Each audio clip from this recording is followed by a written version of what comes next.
Uncle এটা খাইতে কেমন লাগবো? মাখনের মতো লাগলো। মাখন তো খাইতে মাখনের মতোই লাগবে। আঙ্কেল এটার উপরে একটু চিনি দেন, চিনি আর এই যে চামিচ দিয়ে এটার উপরে একটু মাখন দেন আঙ্কেল।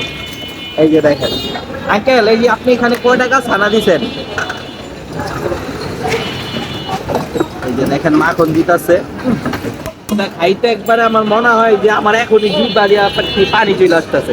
আঙ্কেল এখানে কয় টাকা ছানা দিছে? 20 টাকা ছানা না? এই যে দেখেন আমি এই যে একটা রুটি মাঝখান দিয়ে কাইটা নিয়ে আসছি, আর আঙ্কেলে দিছে এখানে 20 টাকা ছানা। কতগুলা দেখেন। আর আঙ্কেলের এখানে মাঠা আছে। আঙ্কেল এক গ্লাস মাঠা দেন। এই মাখা।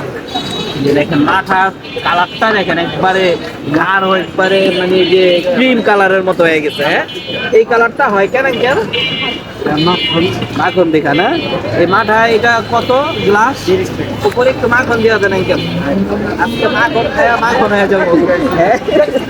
এই যে দেখেন ইস, আঙ্কেল এখানে কয় টাকা দিচ্ছেন মাঠা?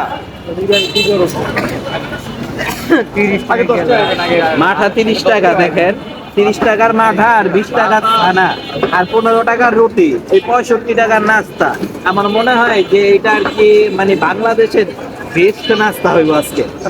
আঙ্কেল আজকে যে শীত করছে, তা আমি সকাল থেকে নাস্তা খাইনি। আমি বলছি যে শীতের মধ্যে আঙ্কেলের থেকে যা মাঠা খাবো। আজকে অনেক খাইতে ইচ্ছা করতেছিল আজকে। আর শীতের মধ্যে আমার মাঠা খাইতে একটু অন্যরকম ভালো লাগে। মাঠার উপরে একটু লেবু দিয়া দেন আঙ্কেল, একটু টক টক লাগবো, খুব ভালো লাগবে খাইতে। বিলাল লাগবে গেলাম আমাকে। হ্যাঁ মিলাই দেন, অসুবিধা নেই, সমস্যা নেই, মিলাই দেন।